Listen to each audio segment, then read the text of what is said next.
Alright, that was a pain. It's a direct bolt-in. There was no issues with that. It's just those subframe bolts are so long that you have to go straight up on all 4 bolts, otherwise it just binds up. That's why you saw me sit down in the middle. I just put it down on my lap and lifted it up. That's another one of those things that it sucks doing it all by yourself.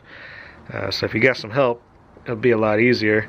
Another thing I was fighting with was the steering rack right there into the steering shaft. You know, tip, just drop the steering rack. It's only 4 bolts holding it in there, and you won't have to fight with that thing, because I ended up just taking it down and then put it back up once I had this subframe all bolted in. But everything's all bolted in, and now we got this hump right here. So hopefully there's enough clearance here for the transmission and the transfer case, but we'll see. But hey, look in there, there's the shaft. Alright, now let's try putting the engine in again. Alright, we are back to this point. It took me about 4 hours to get back to this point, because I went ahead and I got the car completely level this way. You could see I stuck a level on the frame rail. If it will focus, there you can see it. Got the car perfectly level that way. I couldn't get it perfectly level this way, but I got it pretty close. I got the level across the shock towers. And you see it's just barely on, crossing that line to the left. And so the engine, have the engine set to where it's just barely crossing the line on the left. So the engine is perfectly level with the chassis. See, and then I got it straight here. We are at 11 7/8 and 11 7/8.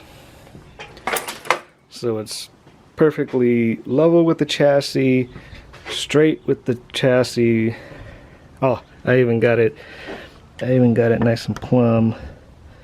You're not gonna be able to see that, but so basically it's sitting exactly where it needs to be, except it still needs to go back. And it needs to go back, let's see here. So measuring from the center of that hole to that bolt, we need to go back 1.75 inches. But we can't go back because it's still hitting. Now it's not hitting as much, but it's still hitting right there. So I'm still gonna have to chop up some of this frame rail right there, but not too much. The only thing I'm worried about is right there is where this steering rack bolts in to the cross member right here. So I can't go too far back in there, but we'll see. So I'm still gonna have to make a big notch out right there, but not as much as we would have had to do on the GS. Alright, so here's what I'm thinking. See this spot right here and this spot right here is where the two bolts are, and then this up here is where that top bolt was.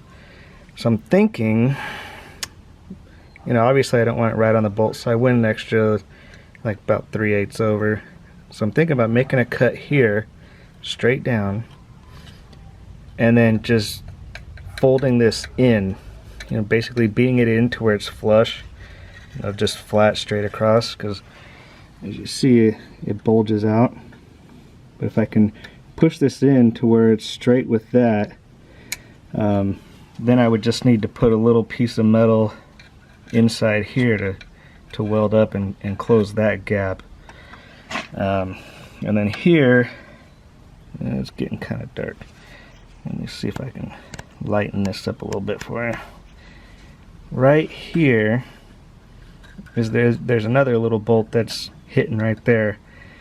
So for that I'm thinking cut out this triangle right here, and then I should be able to, because this will be cut down here, I should be able to fold this in and then just weld it up here, weld it up on the back side, and that'll keep this nice and solid.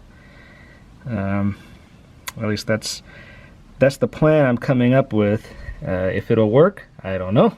So just gonna start cutting and we'll see what happens.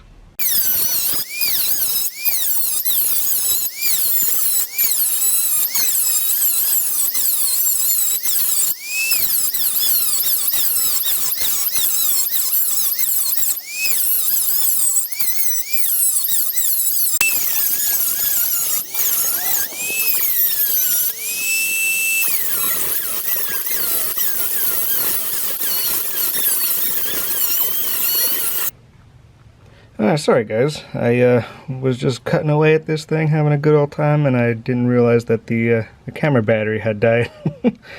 But this is what I got so far. I went ahead and I cut out that triangle here, like I said, and then I cut down this edge, cut across the bottom, and then I was able to fold this flap in and got it all nice and flush and everything, and then I went back and cut out the bottom here.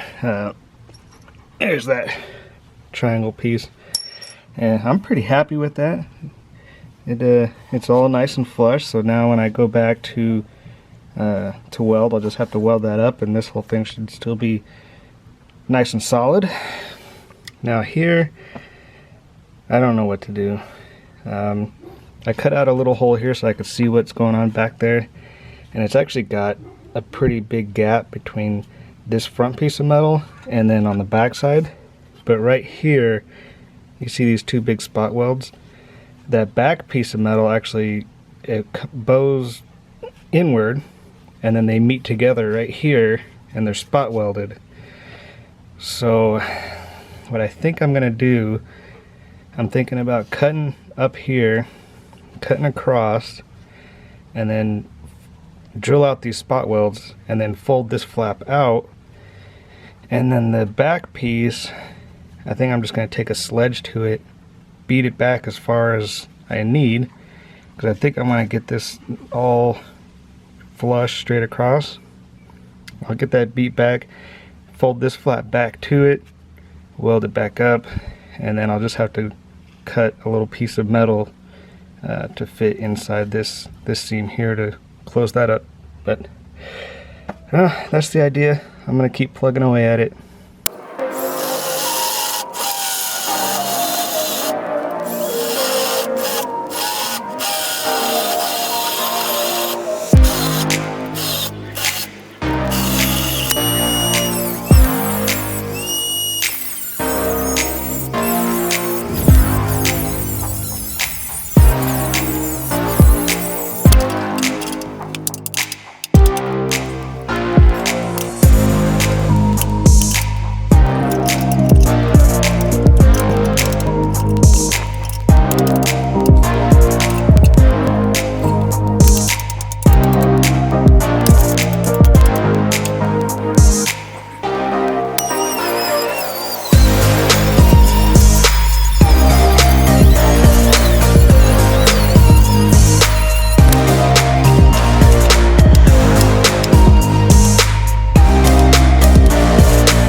Alright guys, here's what we got.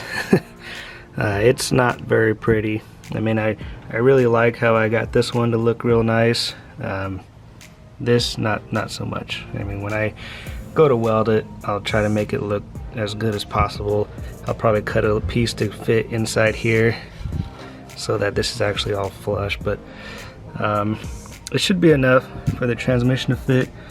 You see we got it pushed way in.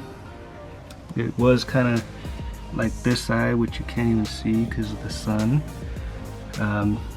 but it was like bulged out like this, so we got to push back quite a ways, so hopefully that will be enough to get it in there. I'm going to test fit before I go welding anything up, so here we go.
Well, unfortunately, it's still not fitting.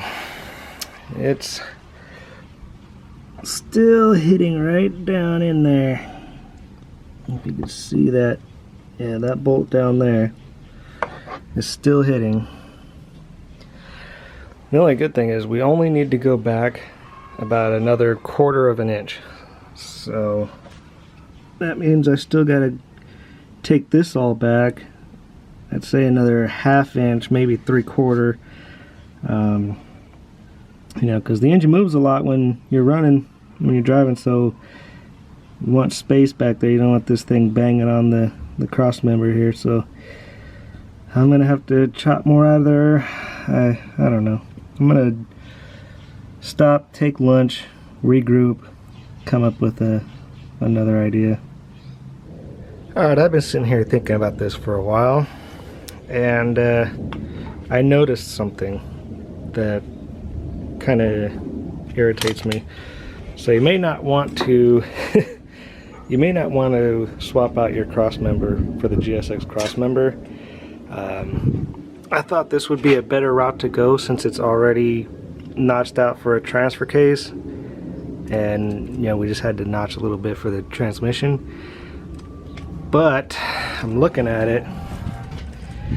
If I pull a measurement from, we'll just say from this edge right here on the power steering rack, can see that we're pretty much at about 1.5 inches, 1.75 inches to this bend that I've already pushed in a good inch or so. Right? Now let's look at the GS.